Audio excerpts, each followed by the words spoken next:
trouver des places dans la salle.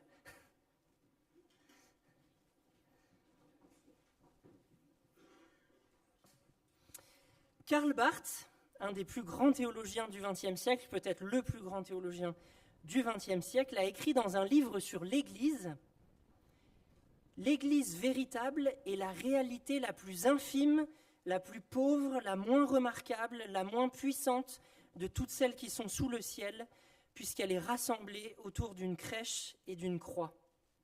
Or, qui s'effraie de la chose en prononçant le mot Église? Qui pense à la profonde honte qu'il assume en confessant qu'il appartient à l'Église? S'il voyait la véritable Église comme il serait effrayé. » Et il continue, « Et l'Église véritable est la réalité la plus élevée, la plus riche, la plus glorieuse et la plus puissante de toutes celles qui sont sous le ciel, puisque l'enfant né dans la crèche et l'homme crucifié à Golgotha est ressuscité d'entre les morts et règne souverainement à la droite du Père.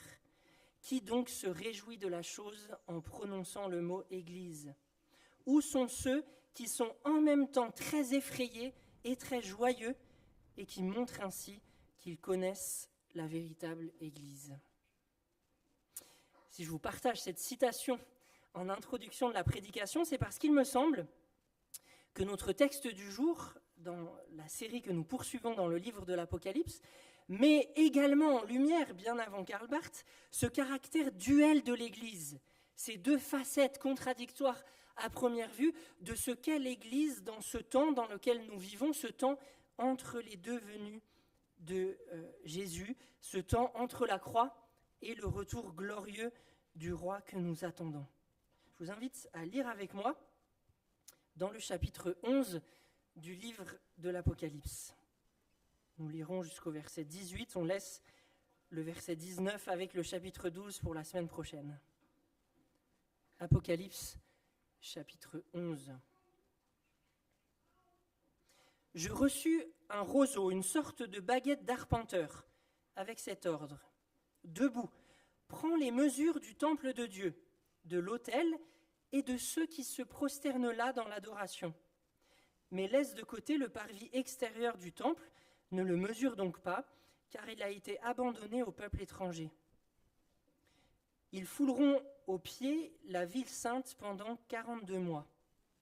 Je confierai à mes 2 témoins la mission de prophétiser, habillés de vêtements de deuil pendant 1260 jours. Ces 2 témoins sont les 2 oliviers et les 2 chandeliers qui se tiennent devant le Seigneur de la terre.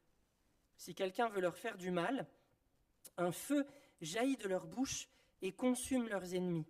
Oui, si quelqu'un veut leur faire du mal, c'est ainsi qu'il lui faudra mourir.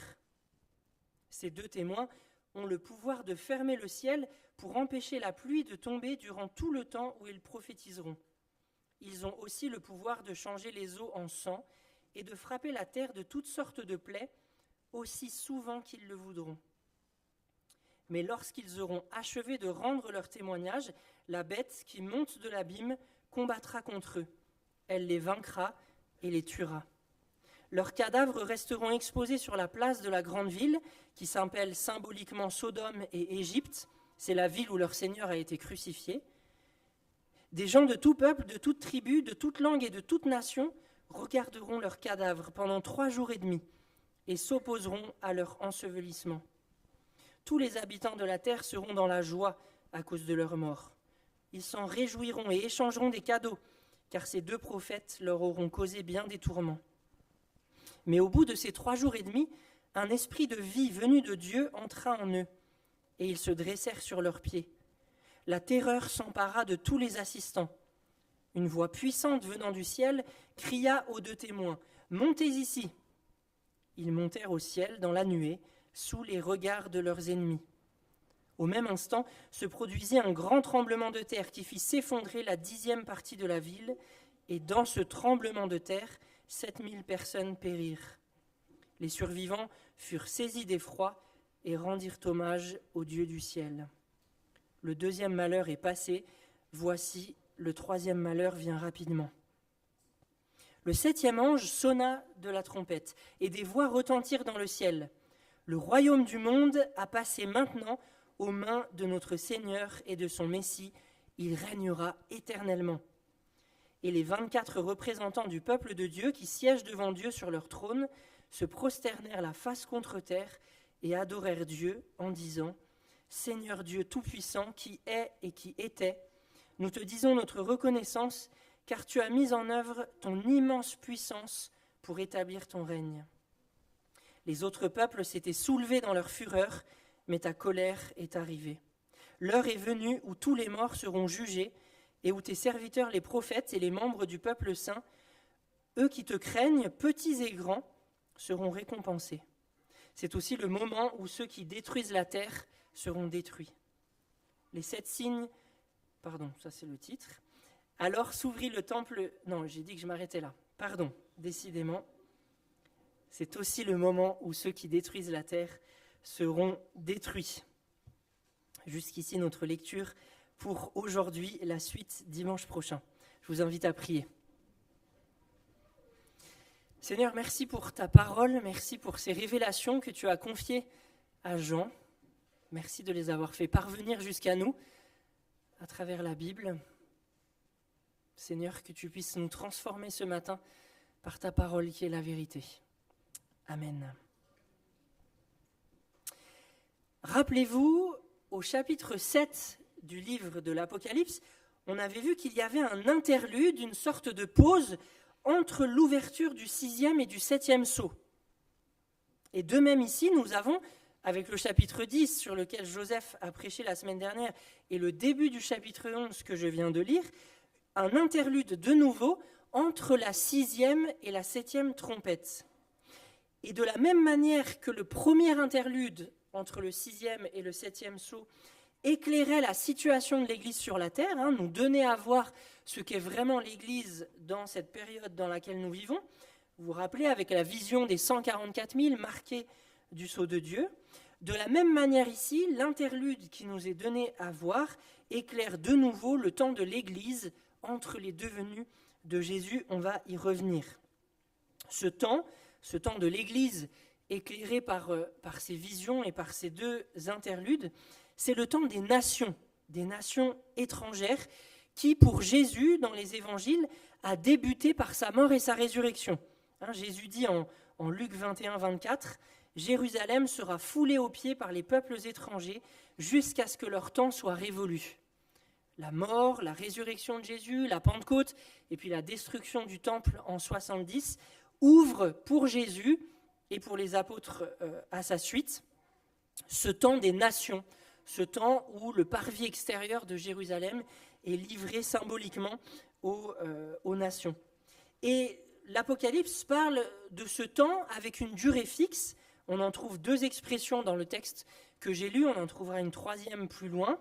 Ce temps, nous dit-on, dure symboliquement 42 mois ou 1260 jours. C'est la même durée, si on compte des mois de 30 jours.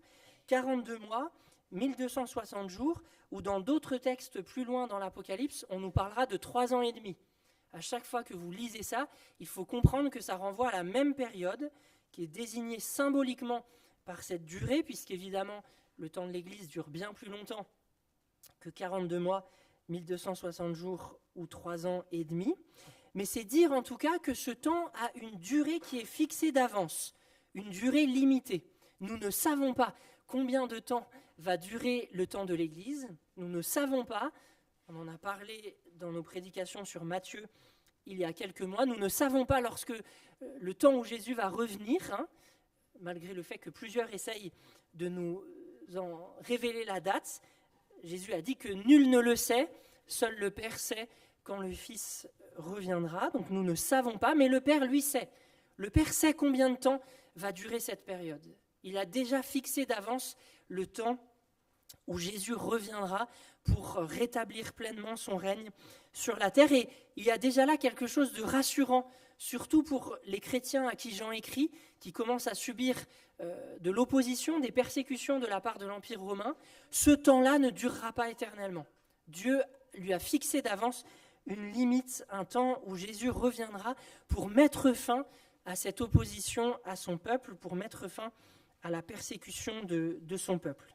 Donc nous ne connaissons pas la durée de ce temps, mais Dieu la connaît, ce temps-là, ce temps de l'Église, ce temps entre les deux venues de Jésus, a une durée limitée.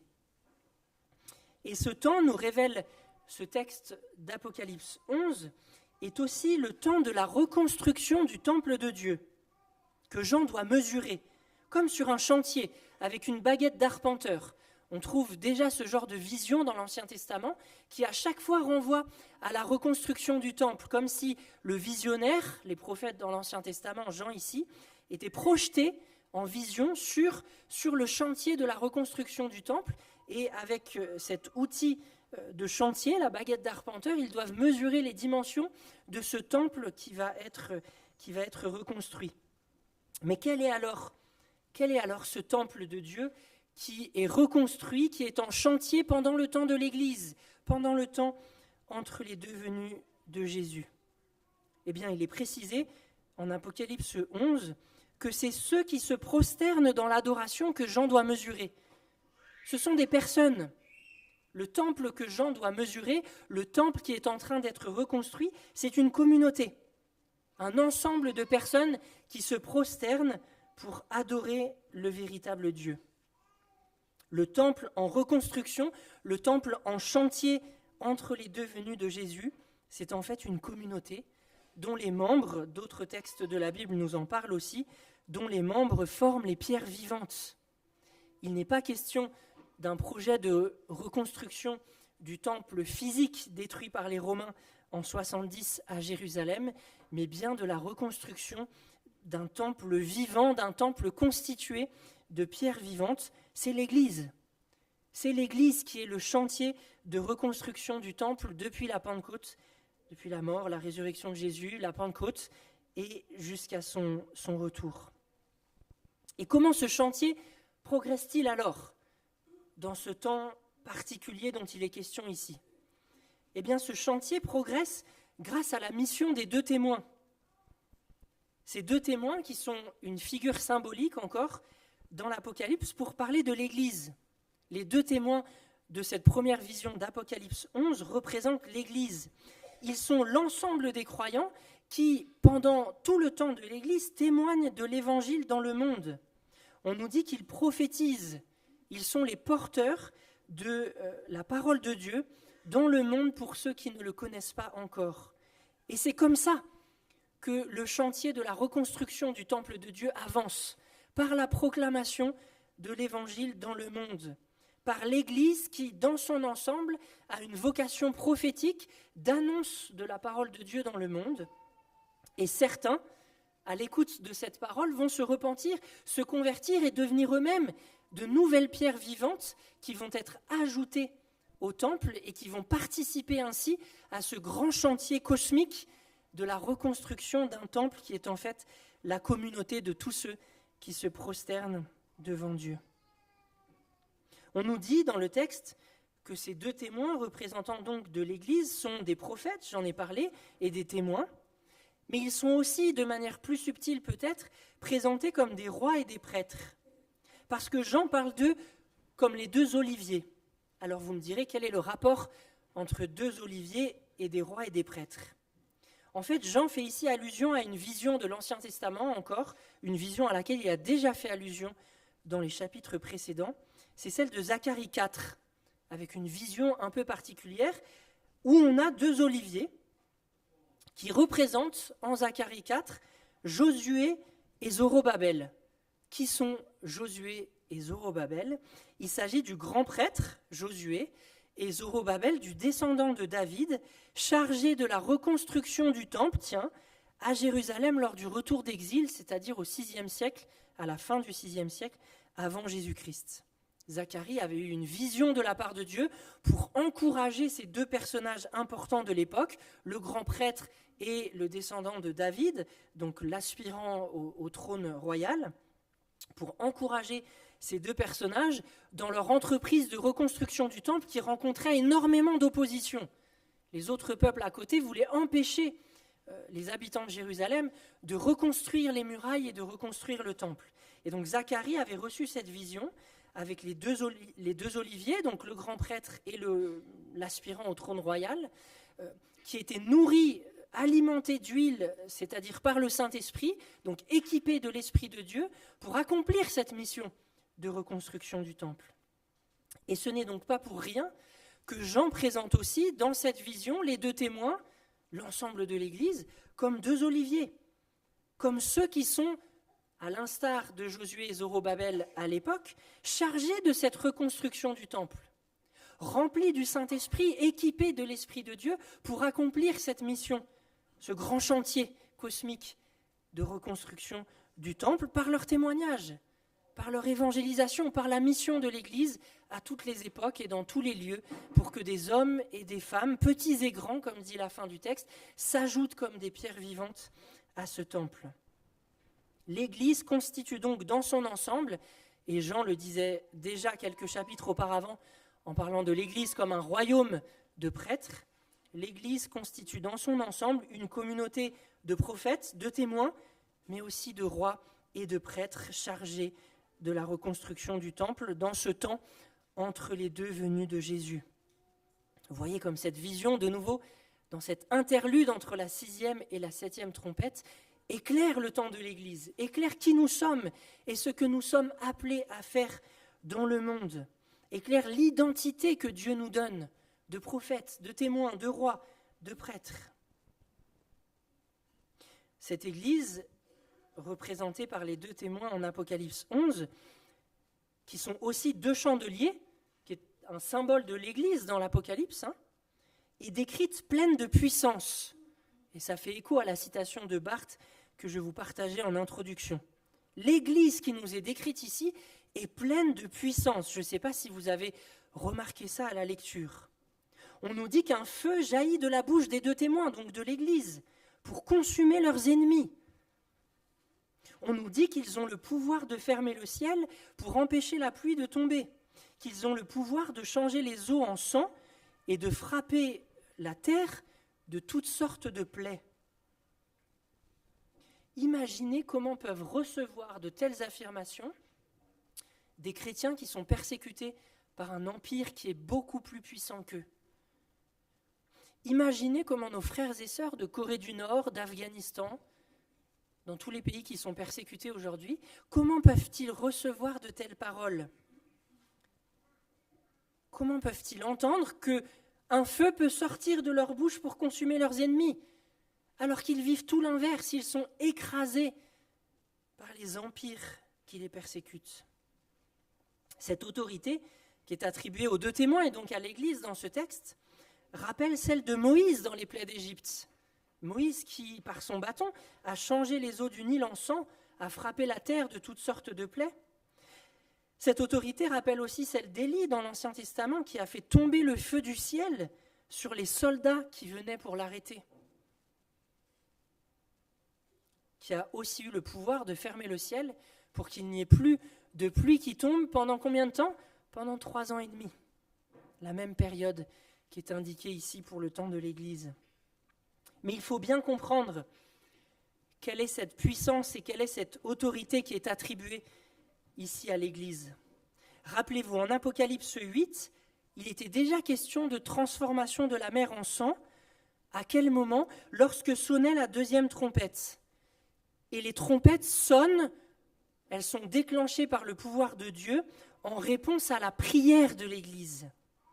L'Église prie, les anges font monter comme l'encens les prières des saints jusqu'à l'autel de Dieu, et en réponse aux prières de l'Église, Dieu, à travers un ange, ramasse des braises sur l'autel et les déverse sur la terre. Pourquoi est-ce que je vous dis ça ? Il nous faut bien comprendre ici, à travers cette image, que l'Église ne dispose pas en elle-même de l'autorité dont il est question. Et l'image du feu qui sort de la bouche des témoins est un symbole de leur parole. Jérémie 5, verset 14 est très éclairant à ce propos. Je vous le lis, Jérémie 5, verset 14. Dieu dit à Jérémie, « Je mets mes paroles dans ta bouche comme un feu, et ce peuple sera le bois que ce feu dévorera. » L'image du feu qui sort de la bouche renvoie donc à la mission prophétique de l'Église, à la parole, à l'annonce de l'Évangile et des paroles de Dieu dans le monde par l'Église. Le texte d'Apocalypse 11 en aucun cas ne nous décrit donc une église qui est puissante par elle-même. L'église n'a pas littéralement, rassurez-vous, le pouvoir de détruire ses ennemis. La puissance dont elle est revêtue et dont ce texte nous parle, c'est celle de la parole de Dieu, dont elle est l'ambassadrice. La puissance dont elle est revêtue, c'est la puissance du Dieu à qui elle appartient et vers qui elle fait monter ses prières. L'Église n'a pas d'autre puissance que celle de la parole qu'elle proclame et du Dieu vers qui elle fait monter ses prières. Si l'Église rêve de puissance aujourd'hui, c'est donc dans l'humilité de porter la parole d'un autre et dans la prière, c'est-à-dire dans la conscience de sa dépendance à Dieu, que l'Église doit chercher et surtout nulle part ailleurs. D'ailleurs, d'autres éléments du texte, à côté de ces éléments qui semblent magnifier une certaine puissance de l'Église, d'autres éléments du texte pointent en même temps la grande fragilité de cette Église en construction. Déjà, l'Église est décrite comme 2 témoins dans le monde. C'est ridiculement peu, 2 témoins dans le monde. Et ces 2 témoins sont en vêtements de deuil, peut-être à cause du message de jugement que cette Église annonce, peut-être aussi parce que ses membres, à toutes les époques, se font mettre à mort par les empires qui s'opposent à Dieu. Et cette Église est donc dans le monde revêtue de vêtements de deuil. Et d'ailleurs, quant à sa faiblesse, le temps de l'Église se termine par une période de 3 jours et demi, durée symbolique là encore, qui est donc beaucoup plus courte que la totalité du temps de l'Église, qui est de 3 ans et demi. Une période beaucoup plus courte de 3 jours et demi où les 2 témoins sont vaincus par une bête qui monte de l'abîme. L'abîme, rappelez-vous, on l'a vu au chapitre 9, c'est le monde de Satan, le monde où Satan est roi. Une bête qui est donc envoyée par Satan pour combattre l'Église et pour vaincre l'Église. La bête qui monte de l'abîme, dans cette période de 3 jours et demi, met à mort les 2 témoins. Et on ne leur offre même pas de sépulture, signe de honte et de mépris que l'Église subit dans le monde. Tous les habitants de la terre se réjouissent de leur mort.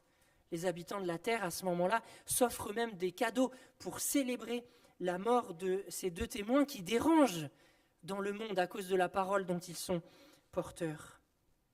Dieu les ressuscite ensuite et les fait monter près de lui, de la même manière que Jésus est ressuscité après être mort et est remonté au ciel près de Dieu. Il n'empêche que les 2 témoins ont bel et bien été vaincus et tués par la bête. Comment décrire d'une manière plus forte la faiblesse et la fragilité de cette Église à laquelle nous appartenons ? Ce passage annonce, me semble-t-il, une courte période. Combien de temps est-ce qu'elle durera ? Nul ne le sait. Elle sera en tout cas courte au regard de l'ensemble du temps dans lequel l'Église aura vécu. Une période courte à la fin des temps où le peuple de Dieu semblera complètement anéanti, vaincu par la bête. L'Église est, comme dans la citation de Barth, à la fois cette réalité la plus glorieuse et la plus puissante qui existe sur la terre, parce qu'elle se tient, comme dit le texte, devant le Seigneur de la terre, mais elle est en même temps la réalité la plus fragile, la plus pauvre et la moins puissante qui existe sur la terre, parce qu'elle est harcelée par la bête qui cherche à l'écraser et qui semblera même y parvenir dans la dernière période qui précédera le jugement. Alors comment tout ceci peut éclairer le sens de ce que nous vivons aujourd'hui ? Comment tout ceci peut éclairer le sens de l'Église dans laquelle nous vivons aujourd'hui ? Votre mission, si vous l'acceptez, est celle de proclamer l'Évangile, qui est la parole de Dieu dans le monde. C'est l'office prophétique des 2 témoins. Être les ambassadeurs de Dieu dans le monde. C'est notre mission. Et pour ceux qui se repentent, pour ceux qui reconnaissent le mal dont ils sont coupables, cette parole d'évangile est une parole de salut, une parole de vie. Pour les autres, cette même parole déclenche les jugements de Dieu. Ça nous étonne, cette manière dont l'Église, dans l'Apocalypse, participe à déclencher les jugements de Dieu sur la terre. Je l'ai déjà redit tout à l'heure, toutes les sonneries des trompettes à travers lesquelles Dieu inflige des jugements à l'humanité, sont déclenchées en réponse à la prière de l'Église. Comment l'Église peut-elle participer à déclencher des jugements de Dieu sur la terre ?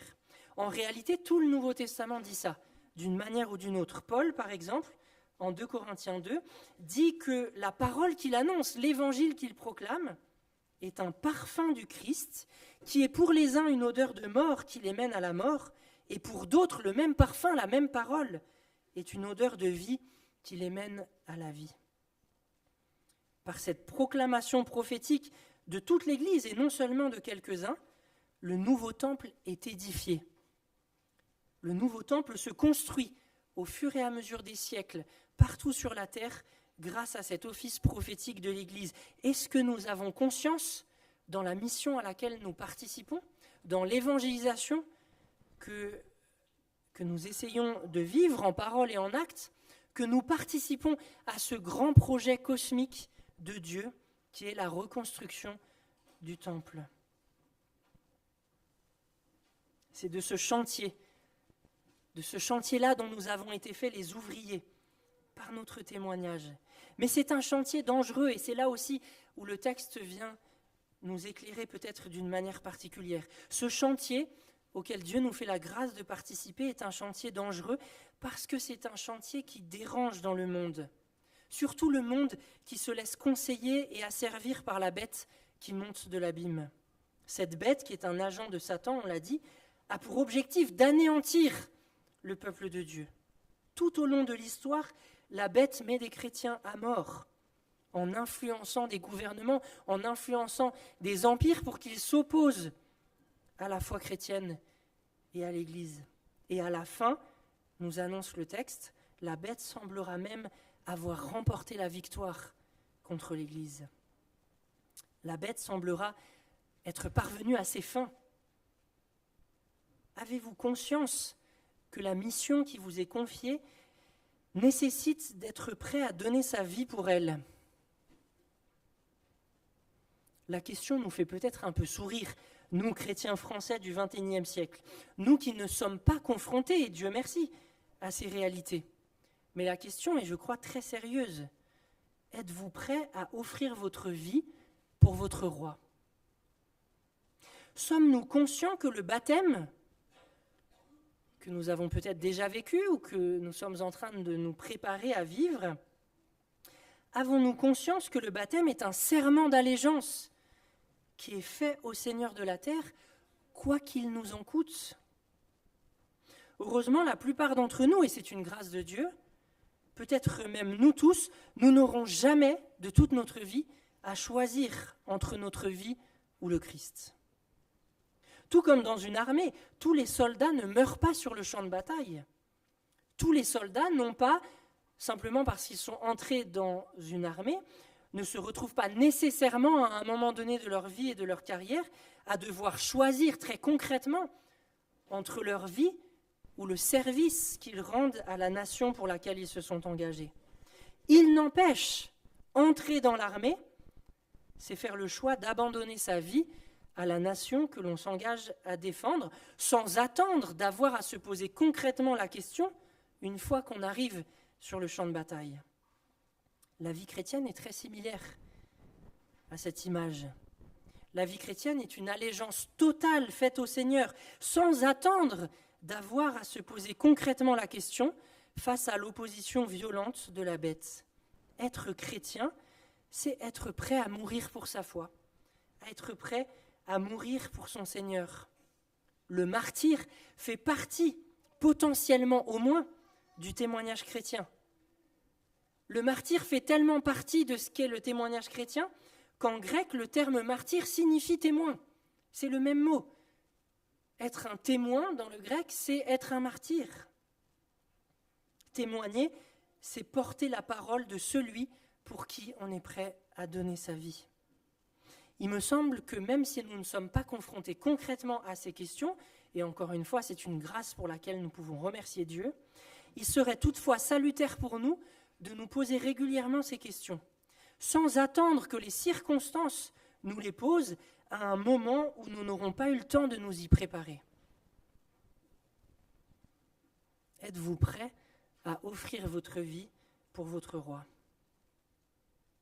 Le texte ne termine cependant pas sur le martyre des 2 témoins, ni même sur leur résurrection et leur ascension vers Dieu dont j'ai déjà parlé. Ce chapitre de l'Apocalypse se termine par la sonnerie de la 7e trompette et par l'instauration du règne de Dieu. Au fond, la sonnerie de la 7e trompette nous donne à voir ce qu'il y a à gagner, si je peux parler ainsi, en acceptant de perdre sa vie pour le Seigneur. Être prêt à donner sa vie pour Jésus dans cette vie, c'est être assuré d'être du côté de celui qui régnera éternellement, qui mettra fin dans sa colère aux alliances des peuples contre lui. C'est être assuré d'être du côté de celui qui récompensera les petits et les grands qui ont mis leur foi en lui, être du côté de celui qui détruira ceux qui détruisent la terre. Intéressant comme mention. Ça nous rappelle que s'opposer à Dieu, s'opposer à celui qui a créé le ciel et la terre et tout ce qui s'y trouve, ça revient en fait à refuser la vocation d'image de Dieu, qui est donnée à l'humanité dans le monde, dans la création, et ça revient ainsi à détruire la terre. La crise écologique a des fondements spirituels très profonds. En refusant le Créateur, nous refusons notre vocation d'image de Dieu dans le monde et nous entrons dans une logique de destruction de la terre qui aboutira, comme le rappelle ce texte, au jugement de Dieu. En tout cas, c'est les yeux fixés vers cette réalité du règne éternel de Dieu, du rétablissement de son royaume sur la terre renouvelée, que nous sommes invités à nous poser ces questions, d'être prêts à donner notre vie pour notre roi. En nous rappelant qu'en ce jour de la venue de Dieu, qui est fixé d'avance mais dont nous ne connaissons pas la date, en ce jour-là, nous pourrons prier avec les saints de tous les siècles, de tous les âges, Seigneur Dieu Tout-Puissant, qui est et qui était. Remarquez qu'il n'y a plus la formule « et qui vient » parce qu'à ce moment-là, il sera venu. Nous te disons notre reconnaissance car tu as mis en œuvre ton immense puissance pour établir ton règne. Les autres peuples s'étaient soulevés dans leur fureur, mais ta colère est arrivée. L'heure est venue où tous les morts seront jugés et où tes serviteurs les prophètes et les membres du peuple saint, eux qui te craignent, petits et grands, seront récompensés. C'est aussi le moment où ceux qui détruisent la terre seront détruits. Amen. Je vous invite à un temps de silence pour recevoir ces paroles.